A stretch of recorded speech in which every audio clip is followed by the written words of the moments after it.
Well, good afternoon. I would like Uh, to say hello to everybody. This is our first Alternative Venues for Jazz. We went off in July of 2023 and we're just now coming back to it. And I am really honored to have Eric Lewis, otherwise known as Elu, here today to just talk a little bit about his career, his life, and everything. And he asked me if I would sort of do an interview of sorts and ask him questions. I also want to do a shout out to the students at Knoxville. Their instructor, Vance Thomas, has come on live and they are there watching this. And as I said, if you have any questions or comments, please put them in. I will ask um, Eric as you send in questions and comments, I'll ask him. But let me just get started. Eric, thank you so much for coming on. I've known about you for years. And I mm, was curious, how did you first get into jazz? And tell me what the first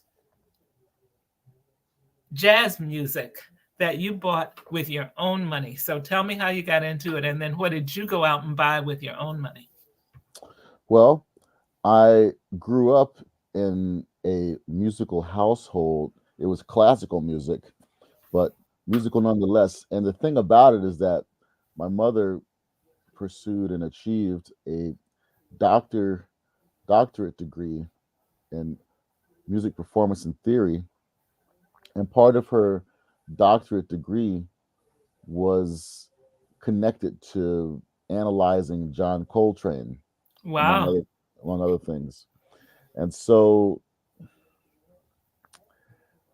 up to that point, from the age of about 2 till maybe, I suppose, 11 or Mhm. so, I was just purely a classical pianist. Okay. And it wasn't until my mother was working on her doctorate recital that I came across jazz. And how it happened was that this composition that she was playing for her recital was called Angels and Devils. And so the angels part of the music was classical music and the devils part of the music was jazz. And so, Oh, interesting. yeah.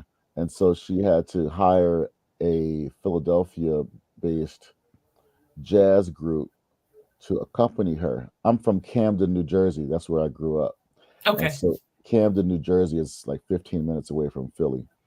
And so that's where the drummer, David Gibson, from her ensemble, happened to come by the house, and he heard me practicing on Beethoven's Waldstein Sonata.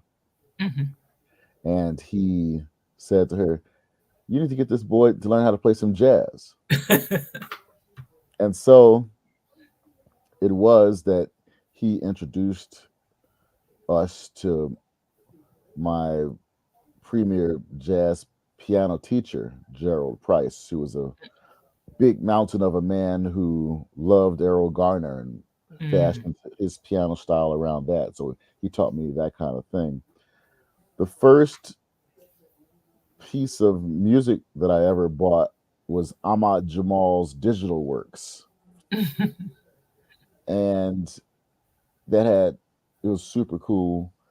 And it had Herlin Riley on drums, who I would later record with and tour the world with in Wynton Wow. Marsalis' band. Yeah. So that answers that question. Yeah, it's kind of full circle then. Yeah, big That time. was interesting that your mother was writing her dissertation, but somehow included John Coltrane in that. So she was classical as well, but had a feel for jazz.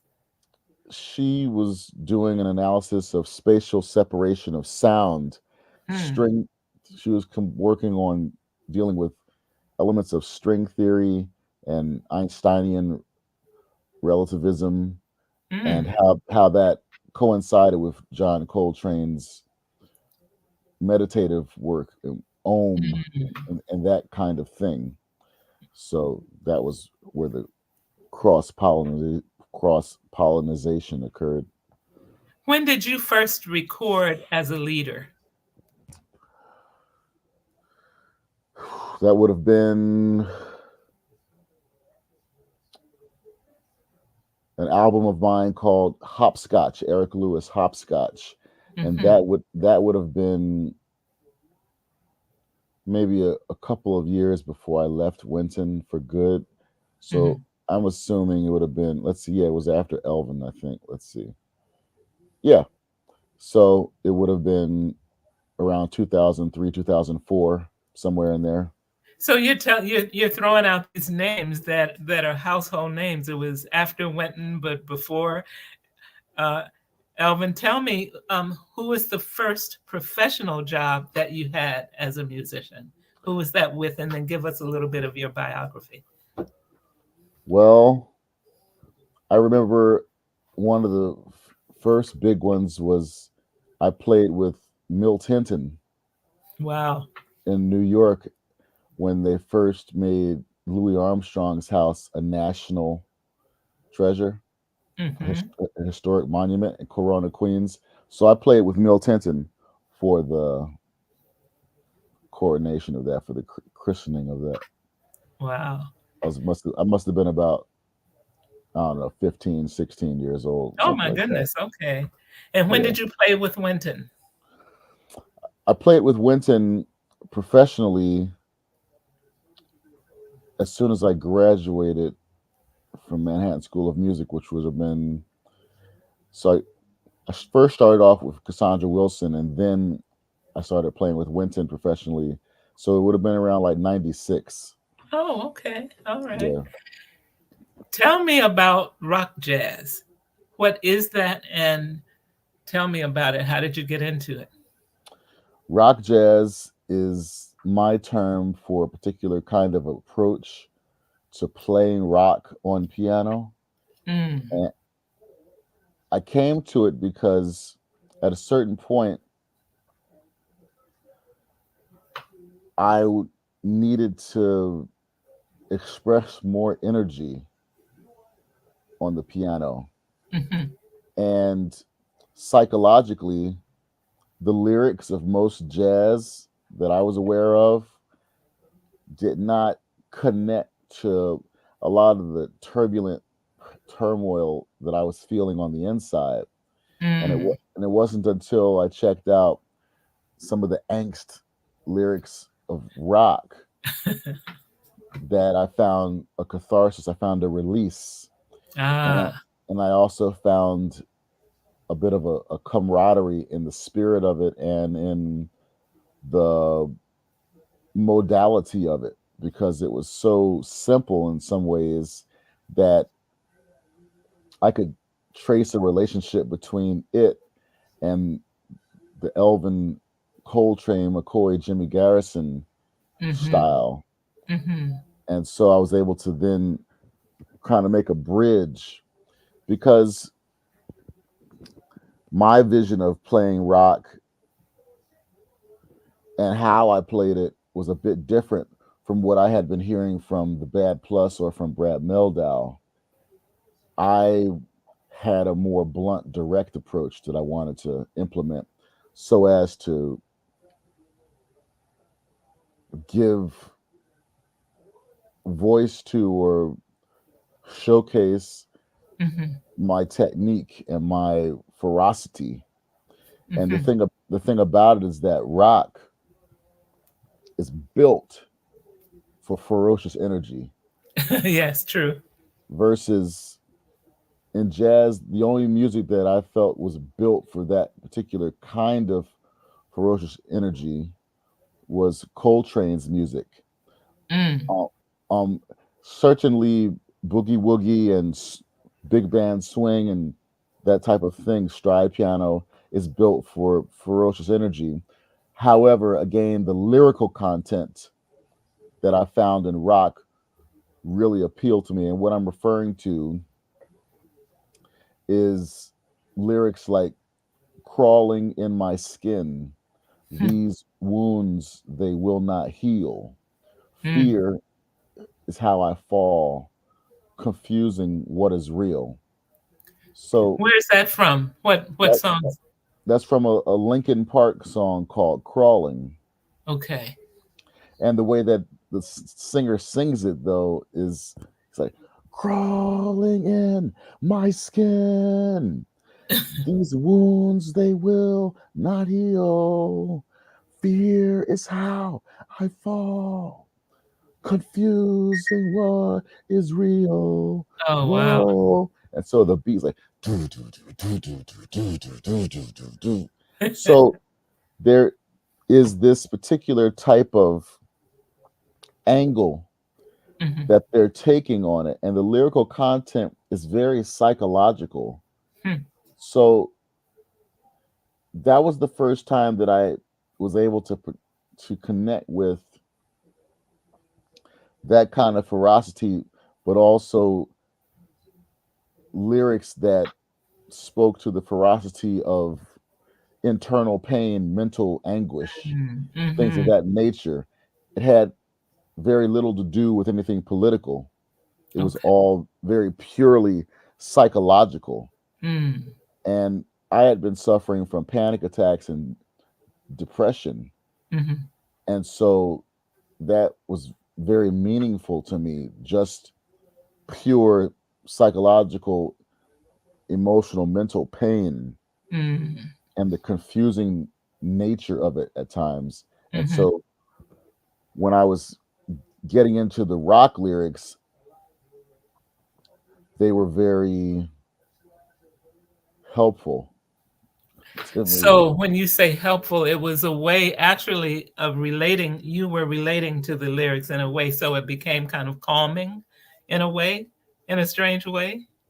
Yeah, combined with the fact that they had music that went with all that, and Yeah, okay. and the music was turbulent, Hmm. and Hmm. the music, the the mentality that connected to the music had to do with combining pure strength with pure beauty, Ah, okay. and it was very simplified. It was easy to remember. It Hmm. was the music was less about soloing and more about unit and group play, team Okay. play, almost like classical music, but something that everybody could really shake their heads to and dance to. And but my great grandmother Hmm. years ago when I was a child, she taught me a word that went with this picture that I saw on a piece of music. Uh-huh. Now the picture was this young lad and young lady, and they were dancing, but it wasn't like a romantic dance. It was some other kind of dance. Okay. They had this kind of look on their face like this of some sort of exhaustion or something. Hmm. And the name of that piece of music was the Tarantella. Mm. Hmm. And my great grandmother explained to me that once upon a time, when people got bitten by a tarantula Hmm. and they had to dance the venom out of them so that they wouldn't die. Okay. And so you would just keep dancing to get Right. perspiration and exertion. So similarly, for me, the rock was a sort of tarantella for me Okay. Okay. because all of the emotional toxins and everything, psychological toxins, everything, I was able to get them out of myself Ah, through the exertion of the execution of that music. And the okay. way that I was going about doing it, I wasn't going about it in a sort of quiet or note driven kind of way. Hmm. Hmm. And when I say Interesting. And when I say note driven, I mean I didn't strip away all of the, adrenaline out of the music. Mm, hmm. Basically, I Interesting. I kept the adrenaline that made rock in Okay. the music. And so that's where rock jazz became a thing, because when you say jazz rock, first of all, that already happened, that was used before. But Hmm. jazz rock is the same as saying soft hard, Okay. versus rock jazz is the same as saying hard soft. And Hmm. so that matched up because I come in hard. Okay. I don't come in soft. I come in hard, Mm, rocking. And that hmm. was, at that time, I had a lot of rage and a lot of anger and a lot of angst and a lot of different intense feelings because I had never received a record deal, even though I had won first place at the Thelonious Monk competition. Hmm. And I did not understand politics of Mm, music, etc. I did not understand, nor was I taught hmm. the politics of business. So even though I was lacking in certain things that would make me more appealing for people to take a business risk upon me and all that and invest in me, etc., Hmm. I was ignorant of any of those dynamics. I was not taught that stuff, unfortunately, by the masters that I trusted. They Okay. they taught me how to play, but Right. they didn't really teach me about this aspect of it. So there I was. And But there's so many musicians who don't know, it's not, they don't even know to teach it or to pass it on. I suppose I don't. I suppose I wouldn't. I don't let the people that I was around off the hook with that. Oh, okay. But that said, at the end of the day, I won. Yeah. So when they decided to collectively not honor my win with the record deal Hmm. as per tradition, Hmm. they opted out of it. You know, now some of these competitions, it's compulsory that the winner gets a record deal. Yeah. But Yeah. in my case, they opted out. Wow. So I opted out of jazz. I opted out Ah, of I opted out of respecting them because they didn't respect me properly. I see. And so that's where my feud began. That's where I went to war. And Okay. that's where I decided, oh, okay, well, let me show you. I can create a style Hmm. and play politics and get my brand to the point where I can charge more than anybody and get those numbers. Yeah. Sort of like how Keith Jarrett did it in his own way, you know. Okay. And so that's how it is now. I can My fees are hefty, hefty Yeah. fees, you know, And they're for you alone, right? You and perform solo. and they're for me alone because I perform I see solo. you on Facebook on your private planes. You can see me on Facebook on the private plans. And, Tell and, me, and you have a question here. Do you ever Mhm. listen to The Who and their Yes, composition, Who Are yes. You? Uh, there's a great tune by the Who that I want to do. I just can't remember the name of it, and maybe it's "Who Are You," but Mhm. the Who has some very cool music, Yeah, I and like some of their music. yeah, they got one tune that's like super intricate that I definitely want to do. Haven't thought about it in a while. Now, I noticed that you stand up when you play. Yeah, Why and when did you start that? when I decided to start doing rock, because once I decided to start doing rock, I realized that okay, although I was angry with jazz business Mhm. wise, at the same time, that was the safe place. Mm. I mean, in jazz, especially these days, you can get away with pretty much anything. I mean, you can sit down and play, you can look how you want, whatever, Yeah. whatever. But